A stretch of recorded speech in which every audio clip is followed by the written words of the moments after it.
everyone, welcome to Eve Talks It All, one half of the TV Socialites Podcast Network. Just a couple of housekeeping things before we continue. I've not uploaded in roughly 3 weeks at the time of recording this on July 7th. For one, I was on holiday last week, so I wasn't gonna upload anything then anyway, but I was hoping to at least have done something for the week before that. Unfortunately, we had a massive heat wave, a whole week of like 33 degrees Celsius. Not doable, not feasible, and we're having another one this week. Today, at the time of filming, it is like 28, 29 degrees. That's why I'm not wearing any makeup. Not that I need to excuse myself there, but I was not putting foundation and stuff on my face and figuring out how to wipe it off so that like my skin gets really demanding in the heat. And yeah, I figured out that I'm going to mainly be uploading on Tuesdays and Fridays because Charlie uploads her episodes Wednesdays and Thursdays. As for whether every week's going to be a Tuesday, Friday upload, probably not. Depends on what I have filmed. This week I'm literally just recording this short little video because of the heat. So I'll only have something going up Friday. I think that once the weather cools down a bit and I can get a few ideas rolling, kind of create a little bit of a backlog, then I can do 2 a week. Obviously, content to be confirmed, a little bit of everything, as you know, whether it's books, TV, movies, music, video games, whatever. And obviously, if I am uploading on Spotify on a Tuesday, let's say, then I'm not gonna also do a video on a Tuesday. That's the content done. I know it might be a bit confusing trying to keep up with what's uploaded where, but that's why you should follow the TV Socialites page on Instagram, where we normally post what we upload when. We have been slacking a little bit because we both have been taking a break, and I was on holiday, Charlie was just resting, but normally we post when there's a new episode out on either side there. So do check that out. And you may notice that the angle of the filming changed a tiny bit because I realized actually that I can just prop my phone, which I'm filming with, on this like desk thingy. It's my fiance's desk, but he has like this elevated thing which the computer box is on, and that actually saves me from having to create a massive tripod of books and then risk the angles changing and all that. So you know what, I think this is great, this is acceptable, and I do hope to put some stuff on this wall so it adds a little bit more pizzazz. But yeah, so I think that's it really, in terms of admin. And I know it's not the most exciting thing, so I'm just gonna get to the cult thrillers.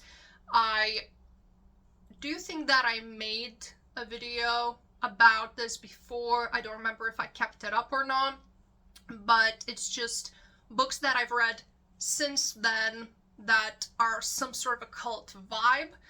So I'll just walk you through those. And obviously no spoilers or anything, but I'll explain why I think that they fit with this trope. Let's begin. Project by Courtney Summers.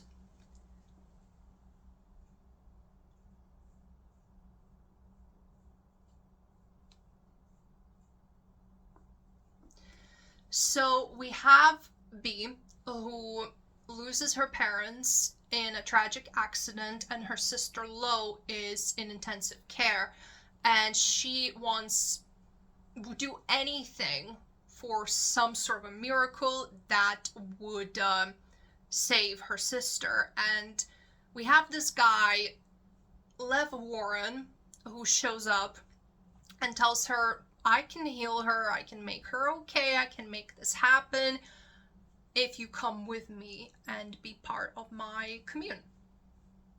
And we know where that's going, right?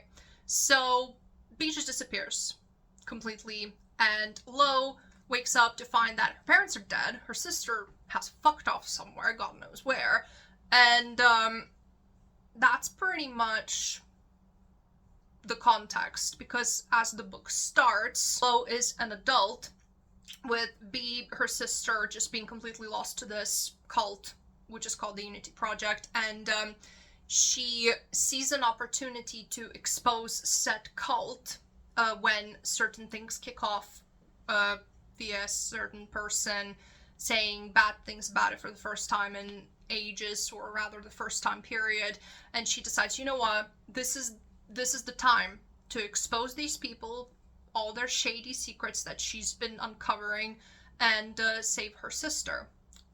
And things take a turn. I think I gave this one a 4 when I read it a couple years back. Overall, I think it lost me a little bit in a certain way, past a certain percentage. Like, it is a bit vague in my head because it's been a while, but it was still a really good book. Like, a 4-star for me is high, as you know. So I would definitely recommend, if you're looking for a very complex and tragic sisterly dynamic, explorations of a cult from the outside, and then seeing that mindset kind of being manipulated by that mindset from the outside, and so on and so forth. So yeah, and Courtney Summers is a brilliant writer, so I absolutely would. And I have Paper Cut by Rachel Taff. So this one is a little different because we are following our main character, Lucy. Lots of main characters named Lucy recently. She has escaped a cult 2 decades or so ago, and she's been kind of a little bit milking it ever since, in terms of attending true crime conventions and writing her book about her experience, and so on and so forth. And we get the trope that is kind of common now, I would say, where true crime documentary people come in and want to give a new spin on the narrative. And Lucy's like, whoa, that can't happen, because then they would find out XYZ. And we're like, ooh, what happened? Because there's always more to the story. So this wasn't necessarily a favorite for me. I gave it 3 stars, I think. And I'm not gonna lie, once I do another book on haul to free up room on my shelves, chances are I'll get rid of this. And I know that's probably not selling you very much, but I always include books that I didn't love in videos like these, because I think just because I didn't love it doesn't mean that you wouldn't, depending on the tropes and all that. If you like cult books, then you will get something out of this. It follows her life in the cult, how she got in it, and her life out of it.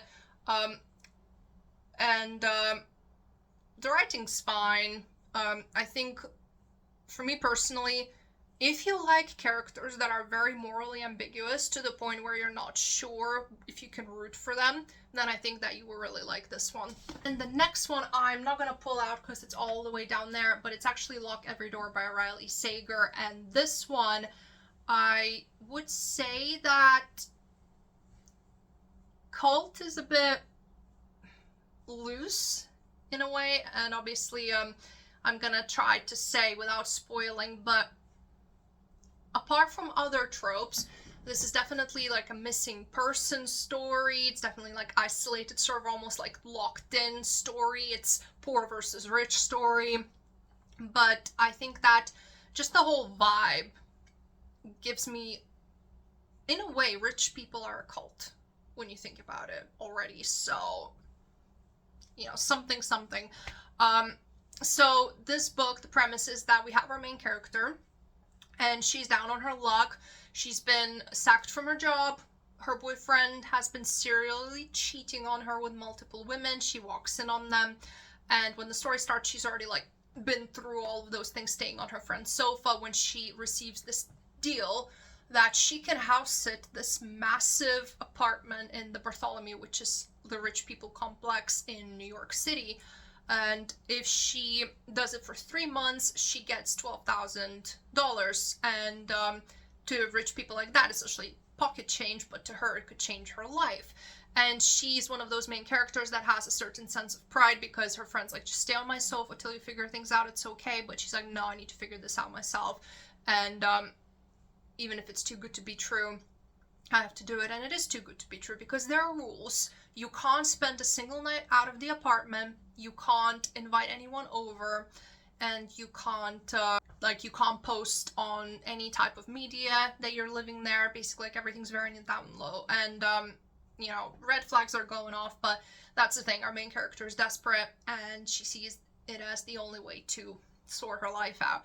And she meets a fellow apartment sitter there, and this person goes missing like 2 days in, and our main character wants to find her and figure out what happened, and she starts untangling this massive web of lies. And like I said, the reason I'm putting it in cults is because everyone in this book just creeped me out in a way that you can tell that even if it's not like a traditional cult in the sense of like living in some kind of a commune, it seems like everyone's in on some sort of a secret, and our main character is just constantly patronized and chastised and looked down on, and it's just all very, again, culty. So for me personally, it makes a lot of sense to put it in there. And before any Riley Sager haters come in, that man can do absolutely no wrong for me. Even his books that are critically slated, I still had a good time with. So I won't accept criticism. I'm a Riley Sager fan club president all day, every day. So then I have Mr. Magic by Kirsten White. This is about a TV show that people aren't sure it ever existed, called Mr. Magic. It's a children's show about life lessons that kids learn, and they're assisted by their friend Mr. Magic. And this is 30 years later. The kids are all grown up now, and they're really struggling in their lives. It seems like the best time that they had in their lives was on this show, except our main character Val, who doesn't really remember anything before the age of 8, so she doesn't even know that she's been on this show until her father passes away, and her former co-stars show up at her door saying that they have a podcast reunion for the show, and she's like, what? And she finds out that her father kept like a bunch of things from her mother's alive the whole time, and things just unravel from there. So why am I putting this in cults? Because in a way, everyone acts very cult-like in this book, from people on the internet talking about the show to people in the town who are the parents of the co-stars, as well as the town's mayor and like directors and producers and so on and so forth. Everyone is really weird, and all the song chants and everything. I mean, I definitely think that it qualifies, especially considering that the blurb says it meets the Stepford Wives, so you already know what to expect. It's definitely a favorite of this year so far, but I'll talk about that more in my second quarterly check-in of the year, which I should probably film soon. Yeah, I'll do one, I think, sometime in August, because I did the first one in May to rebrand, so that's my plan. But yeah, definitely would recommend if you like creepy thrilleries, or like a mix of horror and thriller, again with cult vibes. Then I got Breathe In and Bleed Out. There's no end. Just Breathe In, Bleed Out by Brian Macaulay. This is a slasher, but it does have a very culty element, because we have our main character, Hannah, who tragically lost her fiance in a hiking wildlife accident, and she's been grief-stricken, heartbroken ever since, and she is invited by her best friend to go on this retreat to recuperate. But this retreat is not all that it's cracked up to be. She's getting a really weird vibe, and then all her friend group start disappearing one by one. I would say that this is definitely a mixture, again, of slasher, of cult, of Appalachian. You know what? I really should Google how to pronounce that. But like desert horror, all those vibes. It's so creative. I rated this 4.5. I think the only reason I knocked down half a star was because I thought the ending was a little bit cheesy, but I loved the journey getting there, and to me that definitely makes up, like, it makes it worth my time. And I do think that even though the ending is cheesy, it makes sense. Like, I guess I would say that it makes sense tonally still. I just personally didn't love it, but that's all I can say without spoiling. I would say that if you're looking for really creative kills in a deserted atmosphere that's isolated in its openness, because obviously you're literally surrounded by barren land all over, and it's like you could run, but where could you possibly run? If you're looking for interesting explorations of grief and friendships and all that, then this is your book. The last couple books, so I got Dead 11 by Jimmy Giuliano, which I would actually describe more as like a YA thriller than horror, which is why I think it fits this list. It is about a woman who goes to search for this island that her son, who is now deceased, wrote down on a bit of his room floor before he passed away. And I think she's just trying to distract herself from the grief, right? And she finds this island, and it's like everyone is stuck in the 90s living there. And it's just weird. Like, everyone's trying to kind of like live a Groundhog Day in a way. And then we also explore other characters, because halfway throughout the story some stuff happens that makes us reevaluate certain things. I would say this book definitely is goofy in a way, a little bit like almost goosebumpy. So if you are expecting something that takes itself super seriously, then that's not what you're gonna get here. But you know, you can pick up something that has a boring brown cover instead, I guess, because I had a good time with this. It might have been elevated that I read it while I was on holiday in Greece in 2024, but I don't know. Like, I just enjoy stuff that seems to have fun with it, with itself, in terms of where the story goes and all that. Like, yeah, the ending was a bit corny, but who cares? It definitely meets the criteria for a cultish vibe.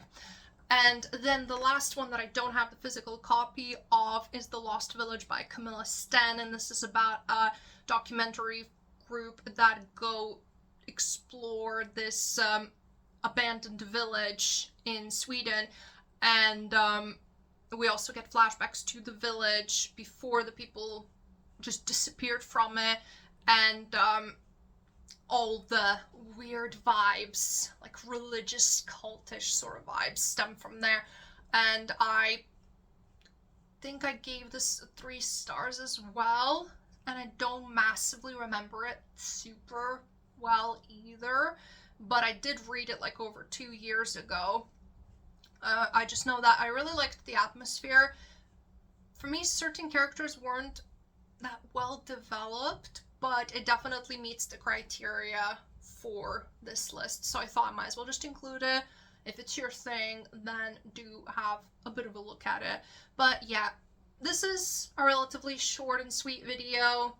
What was it, like 7 books that I talked about here that I think meet the cult criteria in one way or another. So if you liked it, then check out my other videos. If you have any more cult recommendations, then do let me know, because I would love to hear them.